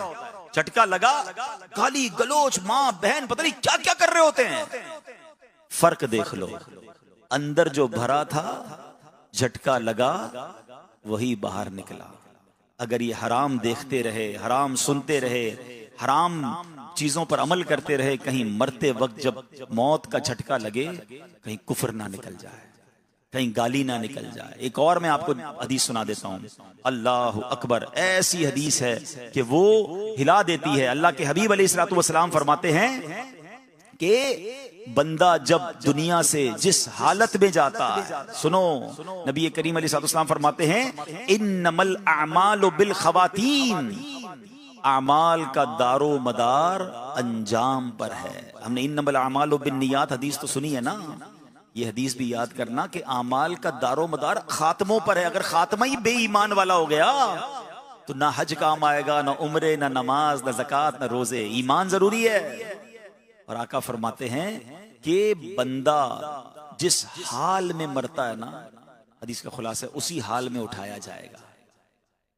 अब ये सोच लीजिए, अगर मैं और आप चाहते हैं ना कि मौत अच्छी हालत में आए, शराब पीने वाले को अगर शराब की हालत में मौत आ गई तो नशे की हालत में, पॉसिबल तो है ना? क्या है किसी के पास authority that whenever the angel of death will come towards you and you ask him please do not take my soul because I am in the state of intoxicant, मैं इस वक्त तो नशे में हूं, मेरी रूह क्यों कब्ज कर रहे हो? क्या आपके पास ये इख्तियार है? We have no power. एक सेकंड आगे पीछे हम नहीं कर सकते। सेकंड तो छोड़े, हम जगह भी आगे पीछे नहीं कर सकते। जिधर मौत लिखी है उधर आनी है। जुआ खेलने वाला जुए के खेलते खेलते मर गया तो, बदकारी करने वाला बदकारी करते करते मर गया, माँ बाप को सताने वाला माँ बाप को सताते सताते मर गया, लोगों के साथ बुरे बर्ताव करने वाला, दिल तोड़ने वाला, मादअल्लाह चोरी करने वाला, अगर उस स्टेट में, उस हालत में मरा तो उठेगा किस हालत से? कभी सोचा आपने? है मेरे प्यारे इस्लामी भाइयों, ये बड़ी अहम बात है। मौत किसी वक्त भी आ सकती है। मैं अभी 4-5 दिन पुरानी बात है, न्यू कराची के औरंगी टाउन के एक इलाके में गया। 27 साल का नौजवान, कोई बीमारी नहीं, कोई प्रॉब्लम नहीं, कभी कोई हिस्ट्री नहीं है बीमारी की, रात सोया है और सुबह उठा ही नहीं, आगाह अपनी मौत से कोई बशर नहीं, सामान 100 बरस का है, पल की खबर नहीं। आपको पता है हम अपनी जगह भी चेंज नहीं कर सकेंगे, जिधर मरना होगा ना उधर ही जाएंगे। वो वाकया है ना हजरत सुलेमान अलैहिस्सलाम के दौर का है। अब तो अल्लाह के नबी है, आपका एक दोस्त आपके साथ ही बैठा था, तो मलकुल मौत, द एंजल ऑफ डेथ, उनके दरबार में आए और एक बंदे को गौर से देखने लगे। जब वो चले गए तो हजरत सुलेमान ने उस बंदे को बताया ये मलकुल मौत थे जो तुम्हें घूर के देख रहे थे। हजरत लगता है मेरी रूह कब्ज करने का टाइम आ गया, मुझे अभी मरना नहीं है, आप ऐसा करें, आपकी तो हवाओं पर हुकूमत है, हवाओं को हुक्म दे मुझे इधर से उठा के हिंद ले जाए। अब मिस्र में वो थे गालिबन, अब मैं हिंद ले जाए। आप अल्लाह के नबी थे, दुआ की हवा उड़ा के ले गई। थोड़े दिनों बाद मलकुल मौत फिर आए तो आपने कहा वो तुम मेरे दोस्त को क्यों ऐसे देख रहे थे? कहा हजरत मैं कंफ्यूज ये था, हैरान ये था कि मेरे पास ये लिखा हुआ था कि कुछ देर के बाद इस बंदे की रूह मैंने इंडिया में कब्ज करनी है, बैठा आपके पास था। अल्लाह अकबर, बात समझ आई? उधर पहुंचता है बंदा जहां उसकी रूह कब्ज होनी है, जब उसका वक्त पूरा होना है।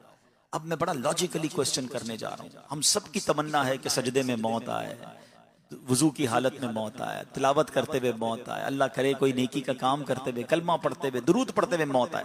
आजकल तो सोशल मीडिया पे कुछ ऐसी वीडियोस आ भी जाती हैं कि लोग नमाज पढ़ते पढ़ते चले जाते हैं, कितने खुश नसीब है, सजदे में चले जाते हैं। जाना तो है ना, कोई तिलावत करते करते चला जाता है। लेकिन मैं अब आपसे एक सवाल करना चाहता हूँ, तमन्ना हम सबकी यही है कि अच्छी मौत चाहते हैं, ठीक है, कुरान भी यही कह रहा है, मत मरना मगर मुसलमान। लेकिन सवाल ये है, किसका चांस ज्यादा है अच्छी मौत का? उसका कि जो एक टाइम की नमाज नहीं पढ़ता, जो पूरा दिन मस्जिद में नहीं जाता, जो मादल्ला फिल्में ड्रामे देखता है, गाने बाजे सुनता है, बेहयाई की बातें करता है, हराम रोजी कमाता है, बुरे दोस्तों में बैठता है, जुआ खेलता है, जो भी बुरे काम है, पूरा दिन काम गलत कर रहा है, भाई इसी दौरान मौत आएगी ना, तो it means he have more bad chance. उसका तो चांस ज्यादा है कि वो बुरी मौत जो है वो उसको आ जाए। और किसके चांस ज्यादा है अच्छी मौत के? जो 5 वक्त बाजमात नमाज पढ़ रहा है, जो रोजाना दुरूद पाक पढ़ रहा है, रोजाना तिलावत कर रहा है, रोजी भी कमा रहा है तो हलाल कमा रहा है, अखलाक से पेश आ रहा है, लोगों से मोहब्बत से मिल रहा है, माँ बाप का अदब कर रहा है। भाई मौत तो आनी है, लेकिन किसी अच्छे काम के दौरान ही आएगी ना। तो एक जुमला आज याद कर लें, जिस हालत में मरना नहीं चाहते ना, वो काम करना छोड़ दो, क्योंकि मलकुल मौत को तो नहीं रोक सकेंगे ना। So we have to decide कि मैं जो भी काम करने जा रहा हूं, डर लगे कि यार इस हालत में मरना नहीं है, तो फिर वो काम ही मत करना, क्योंकि अगर उसी वक्त मौत आ गई ना, तो ये हदीस याद रखिएगा कि बंदा जिस हालत में मरेगा उसी हालत में उठाया जाएगा। हमारी तो तमन्ना है, ए अल्लाह फैजान मदीना में बैठे हैं कि जब हमारा आखिरी वक्त आए ना, हमें मदीने पहुंचा देना। गुनाहगार जरूर है मालिक, मगर दिल की तमन्ना सबसे बड़ी यही है कि आखिरी वक्त वहीं गुजरे, आखिरी नमाज भी वहीं पढ़ें। ए काश गुंबद खजरा की छांव में खड़े हों और आका के जलवों में हम सब का दम निकल जाए।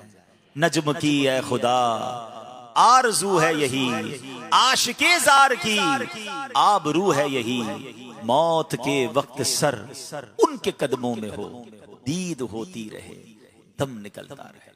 तो है मेरे प्यारे इस्लामी भाइयों, तकवा इख्तियार करना है, अल्लाह का खौफ दिल में पैदा करें। और ये अल्लाह का खौफ पता है कैसे पैदा होगा? ये अच्छी सोहबतों से पैदा होगा। ये जो आदतें होती है ना, हैबिट्स, ये सोहबत से मिलती है। आप बेशरम के साथ बैठना शुरू कर दें, थोड़े दिनों में आपकी शर्म का जनाजा निकल जाएगा। आप बाहया के साथ बैठें, आप बाहया हो जाएंगे। आप बेखौफ के साथ बैठें, आप बेखौफ हो जाएंगे। आप खौफे खुदा वाले के साथ बैठें, आपके दिल पर रिफ्लेक्शन आना शुरू होगा। इश्क रसूल चाहिए, लोग कहते हैं यार इश्क रसूल कैसे बढ़ेगा, आंखों से आंसू कैसे बहे, हमें मदीने की याद में रोना नहीं आता। आप ऐसे दोस्त बना लो जिनका मदीने की याद करते हैं आंखों में आंसू आ जाते हैं, जो सरकार के इश्क में रोते हैं, उनकी बातें सुने, आप पर इम्पैक्ट आना शुरू हो जाएगा। मशहूर बात है ना खरबूजे को देखकर, खरबूजा रंग सोबत असर लाती है। अब आपकी मर्जी, आपने कंपनी कौन सी इख्तियार की है। तो अगर आपने खौफे खुदा पैदा करना है तो अच्छा माहौल अपनाइए। अल्लाह की रहमत से दावत इस्लामी का माहौल है कि जहां हम आते हैं तो यकीन करें आते ही दिल का रंग बदलने लगा। हम गुनाहगार हैं, हमें भी पता है, बड़ी गुफलतें हैं। ये फैजान मदीना की जो फजा है, आओ दिल का रंग बदलने लग जाता है। अल्लाह के वली अमीर अहले सुन्नत को देखते हैं, दिल का शर्म आने, अपने आप से शर्म आने लग जाती है। ऐसे ऐसे नेक लोगों को देखते। कल मैं मदनी मुज़ाकरा में मीरपुर खास में था, तो कल मदनी मुज़ाकरे में एक मंजर दिखाया गया तहज्जुद के नमाजों का। आप भी यही होंगे जिन्होंने देखा होगा। मैं सोचने लगा, या अल्लाह तेरी मुझ पर कितनी बड़ी मेहरबानी है कि मुझ जैसे गुनाहगार को ऐसा माहौल दे दिया कि हजारों लोग तहज्जुद पढ़ रहे हैं, बच्चे तहज्जुद पढ़ रहे हैं। और कैसे कैसे छोटे छोटे गांवों के नाम थे, मैं देख रहा था, छोटी छोटी मस्जिदें थी, छोटे छोटे शहर थे और तहज्जुद की जमातें हो रही हैं। आप सोचें, वी आर विद देम। मैं उस माहौल में हूं, उन लोगों में हूं जो तहज्जुद पढ़ रहे हैं। अच्छा, ये जितने लोग तहज्जुद पढ़ने वाले थे, इनको अपने नाम की भी परवाह नहीं थी। इनको थोड़ी पता था कि इनकी वीडियो चल जाएगी मदनी चैनल पर। वो तो पढ़ रहे थे बेचारे, छोटे छोटे गांव गोठों में पढ़ रहे हैं। जब ऐसे प्यारे माहौल में मैं हूंगा, मैं गुनाहगार हूं, मैं खताकार हूं, मुझे पता है, मगर साथी इनका हूं ना। जब ये जाएंगे, ये हाथ उठाएंगे हैं, तो इंशाल्लाह इनके सदके अपना भी बेड़ा पार हो जाएगा। ये सोहबतें हैं जो अपनाने वाली हैं। हाँ, इनके साथ उठना बैठना चाहिए, इनके साथ मदनी काफिलों में सफर करना चाहिए। इन नेक नमाजी, खौफे खुदा, आशिक रसूल, एक से एक उलमा, एक से एक मुबल्लिगीन, एक से एक इबादत करने वाले दावत इस्लामी के माहौल में बदल गए। आप यकीन करें, अब मैं पढ़े लिखे लोगों से जरा पूछता हूँ, आप तो कॉलेज यूनिवर्सिटी में माशाल्लाह होते हैं, नौजवानों का जो हाल है वो आपके सामने है। पिछले दिनों में बिहाड़ी गया था, मुल्तान यूनिवर्सिटी में गया, तो मुझे वहां के जो डीन थे, प्रोफेसर से बता रहे थे कि हम इन नौजवानों को ऑडिटोरियम में बुलाते हैं, 25% नौजवान ऑडिटोरियम भरता नहीं है, मगर 6 बंदे खड़े करने पड़ते हैं कि हमारी बात सुन लो। बात ही नहीं सुनते हमारी। अजब इनका हाल है। और जब दावत इस्लामी का इज्तिमा बाउद्दीन ज़करिया यूनिवर्सिटी में हुआ, कॉमसेट्स में हुआ, वो कहते हॉल फुल था, मुल्तान की गर्मी में एसी बंद हो गए थे। मगर एक स्टूडेंट खड़ा होकर नहीं गया। ये दावत इस्लामी की कमाल है, दावत इस्लामी की अल्लाह की रहमत है दावत इस्लामी पर कि नौजवान सुन रहे हैं, बदल रहे हैं। कभी सोच सकते थे आपके नौजवान के चेहरे पे दाढ़ी, सर पर इमामा, वो गुनाहों से बचेगा? लाखों नौजवान बदल दिए दावत इस्लामी ने। तो आपके सामने रिजल्ट है ना भाई। आप उस इंस्टीट्यूट को, उस हॉस्पिटल को, उस इदारे को देखते हैं जो रिजल्ट ओरिएंटेड हो। आपके सामने रिजल्ट है जो बदल रही है तकदीर लोगों की। लोग सुधर रहे हैं, लोग गुनाह छोड़ रहे हैं। तो आप भी और मैं भी इस माहौल से जुड़े रहें और as a teacher please be a part of Dawat Islami. आप हमारे रिप्रेजेंटेटिव बनिए। आप अपने स्टूडेंट्स को दावत इस्लामी के माहौल की बरकतें बताएं। जो बातें मैंने आज आपको अर्ज की हैं कि कुरान से जोड़ें, हदीस से जोड़ें, उलमा से जोड़ें। आजकल तो ये प्लान किया गया है कि किसी तरह लोगों को उलमा से दूर कर दिया जाए, दीनदार लोगों से दूर कर दिया जाए। देखिए, याद रखिएगा, पहले जड़ काटी जाती है, फिर आखिर में जाकर वो पूरी फसल बर्बाद की जाती है। ये शाखों को काट कर फिर जड़ की तरफ आ रहे हैं। पहले कहेंगे उलमा को ना सुनो, फिर कहेंगे साहबा की अहमियत नहीं है, औलिया की अहमियत नहीं है, और एक वक्त आएगा ये दीन से दूर कर देंगे इस उम्मत को। ये प्लान है। ये हमारी जिम्मेदारी है कि हम समझाएं कि दीन सीखो, आशिकाने रसूल उलमा से सीखना है, ऑथेंटिकेट उलमा से सीखना है। क्या यूनिवर्सिटी की पढ़ाई में किसी मोची से कर सकता हूं? क्या मैं जनाब किसी कसाई के पास जाकर यूनिवर्सिटी की डिग्री हासिल कर सकता हूं? नहीं। आप कहेंगे प्रॉपर आपको प्रोफेसर के पास आना होगा, प्रॉपर क्लासेस लेनी होंगी। जब दीन का, दुनिया का इल्म प्रॉपर बाकायदा हासिल करना जरूरी है, तो दीन का इल्म क्या हर कोई सिखाएगा और हम कंफ्यूज होते रहेंगे? ये प्लान है। कुरान कहता है मत मरना मगर मुसलमान। इट मींस कुछ लोग तुम्हें डिट्रैक्ट करने की कोशिश करेंगे, तुम्हारा ईमान छीनने की कोशिश करेंगे। तो ईमान वाले तो हो गए हो, मगर बी केयरफुल अबाउट योर ईमान। और देखिए हमारे असलाफ कैसे केयरफुल थे, बल्कि दुआएं करते थे। खुद अल्लाह के नबी अलैहिस्सलाम की दुआ है, या मुक़ल्लिबल क़ुलूब सब्बित क़ल्बी अला दीनिका। ऐ दिलों को फेरने वाले, मेरे दिल को अपने दीन पर साबित कदमी अता फरमा। कौन कर रहा है दुआ? जिसके सदके हमें ईमान मिला है। तेरे सदके में आका सारे जहान को दीन मिला, वो आका दुआ कर रहे हैं। क्यों? मेरी और आपकी तालीम के लिए। देखो दिल बदलता है, डिट्रैक्ट मत हो जाना। गौसे पाक शेख अब्दुल कादिर जिलानी, जिनका महीना चल रहा है ना, शेख अब्दुल कादिर जिलानी वलियों के सरदार है। और पता क्या कहते हैं? आज ईद का दिन है, ईद का दिन है। अब्दुल कादिर के लिए ईद का दिन वो होगा जब अपना ईमान सलामत लेकर दुनिया से जाएगा। यानी पीराने पीर को फिक्र है, नबी पाक दुआएं कर रहे हैं। और ऐसा नहीं कि सिर्फ इनको, अल्लाह अकबर, इतने अकवाल हैं। ईमान की हिफाजत और अल्लाह की बारगाह में आखिरत का हिसाब देने का डर कैसा था। सुनो, हजरत अबू बकर सिद्दीक रदी अल्लाह तआला अन्हु कतई जन्नती हैं, अफदलुल बशर बादल अंबिया। अरे उनसे बड़ा नेक कौन होगा? आप कहते हैं, एक बार परिंदे को देखकर कहते हैं, परिंदे काश मैं तुम्हारी तरह होता, मुझे इंसान न बनाया जाता।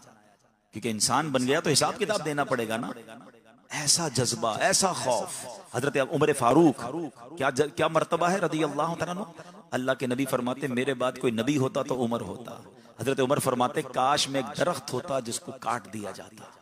अमीरुल मोमिनीन सैयदना उस्मान गनी कई बार जन्नत खरीदी है। फरमाते हैं कि मैं इस बात को पसंद करता हूं कि मुझे वफात के बाद उठाया ना जाए, सवाल जवाब ना हो, हिसाब ना हो, मैं नहीं दे सकता।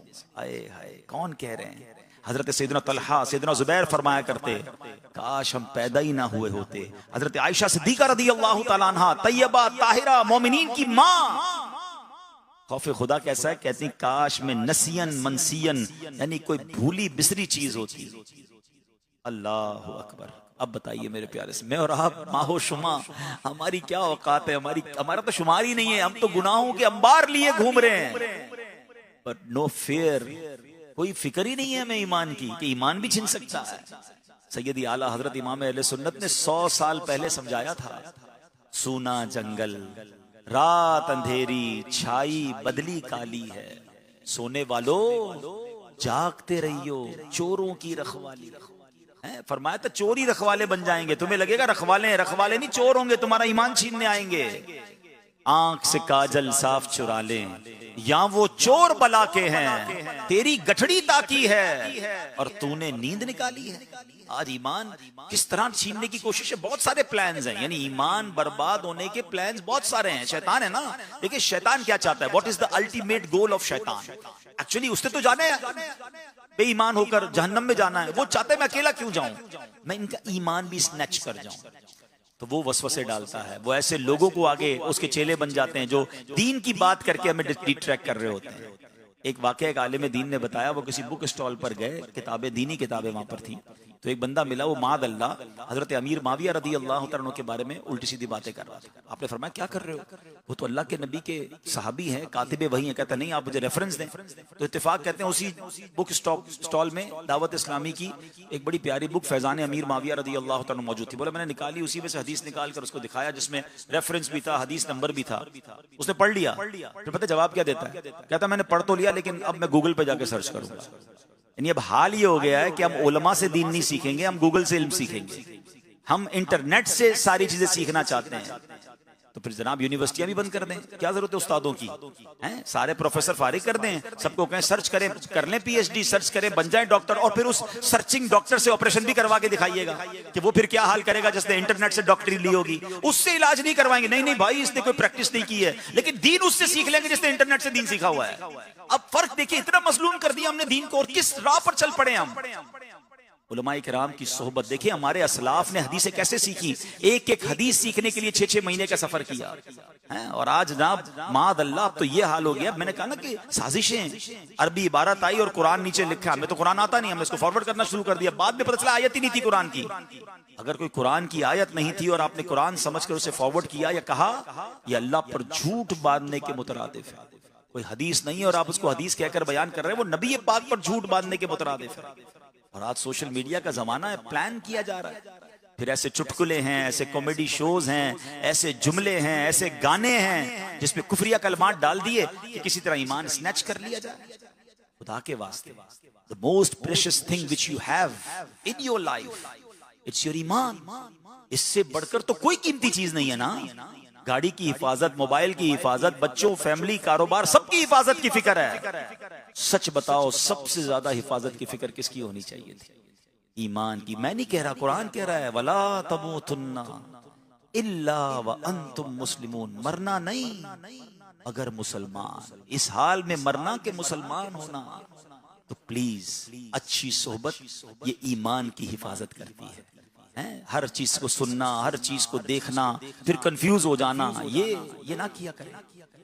उलमाए किराम अच्छा माहौल, अच्छे मुफ्तियाने किराम को सेलेक्ट कर लें, फिर उन्हीं का दामन थाम लें, यकदरगीर मुहकम की। बहरहाल अल्लाह करीम मुझे भी और आपको भी कुरान पर अमल करने की तौफीक अता फरमाए, हमारे ईमानों की हिफाजत फरमाए।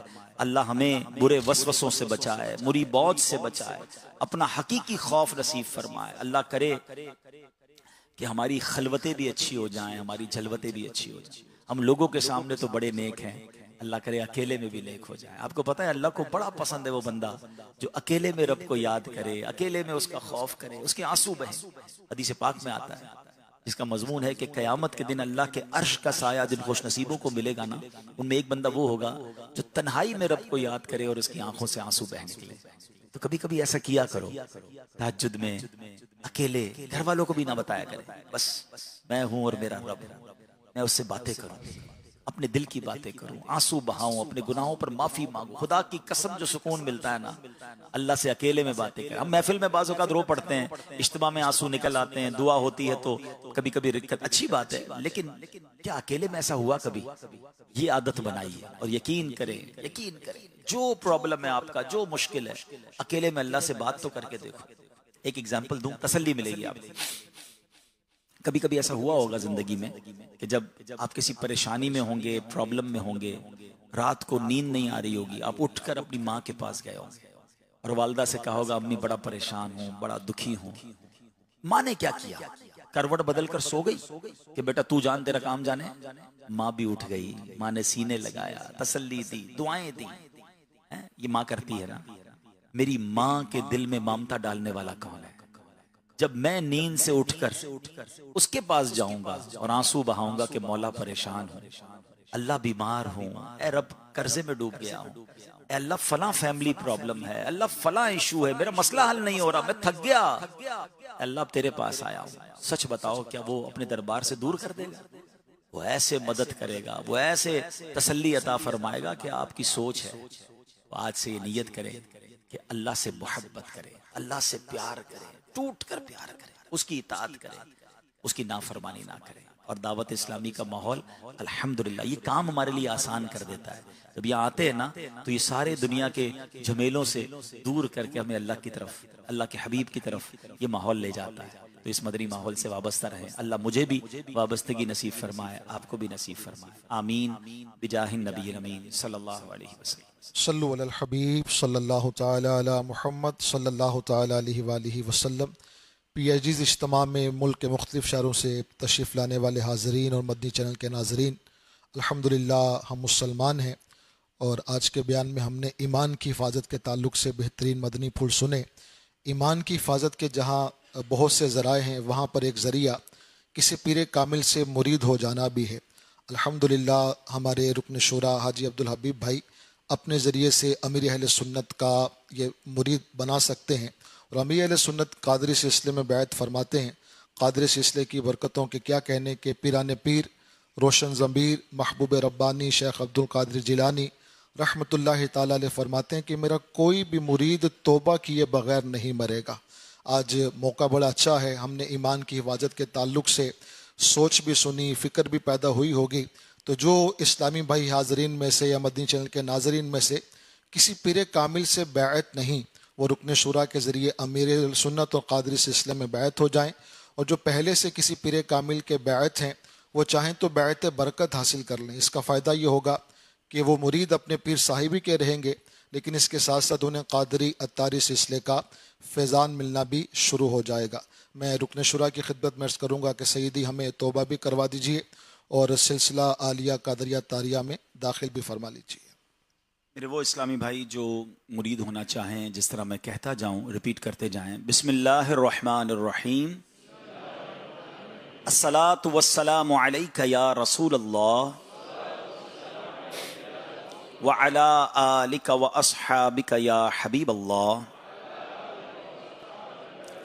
ला इलाहा इल्लल्लाह मुहम्मदुर रसूलुल्लाह सल्लल्लाहु ताला अलैहि वसल्लम।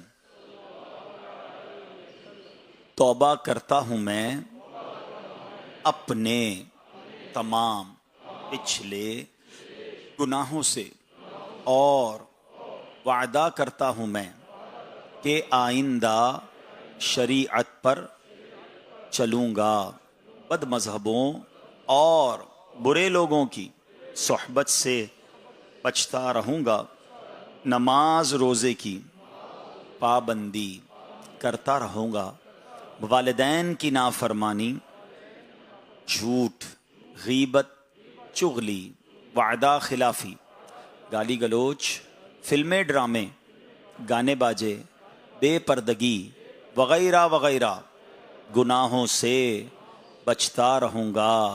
ऐ अल्लाह मेरी इस तौबा को कबूल फरमा और मुझे मेरे वादे पर साबित कदम रख। मुरीद होता हूँ मैं ख़ानदाने आलीशान क़ादरिया रज़विया अत्तारिया में। मैंने अपना हाथ आपके ज़रिए से शेख तरीक़त अमीर अहले सुन्नत के हाथ में दिया और उनके ज़रिए सरकारे बगदाद हुजूरे गौसे पाक शेख अब्दुल कादिर जीलानी रहमतुल्लाहि ताला अलैह के हाथ में दिया। ऐ अल्लाह मुझे जनाबे गौसे आज़म के मुरीदों में कबूल फरमा और कल क़यामत में गौसे पाक के ग़ुलामों में उठा। सलातु वस्सलामु अलैका या नबी अल्लाह व अला आलिका व अस्हाबिका या नूर अल्लाह। अब मदनी चैनल के नाजरीन हम आपसे इजाज़त चाहेंगे। यहाँ इंशाअल्लाह हमारे कुछ क्वेश्चन आंसर सेशन होंगे। मदनी चैनल देखते रहिए। सल्लू अलल हबीब सल्लल्लाहु ताला अला मुहम्मद सल्लल्लाहु अलैहि। वीडियो देखने का शुक्रिया। अगर आप चैनल पर नए हैं तो सब्सक्राइब कर लें और साथ ही साथ बेल आइकन पर भी क्लिक कर दें ताकि यूट्यूब हमारी हर वीडियो का नोटिफिकेशन सबसे पहले आपको भेज दे। जज़ाकल्लाह।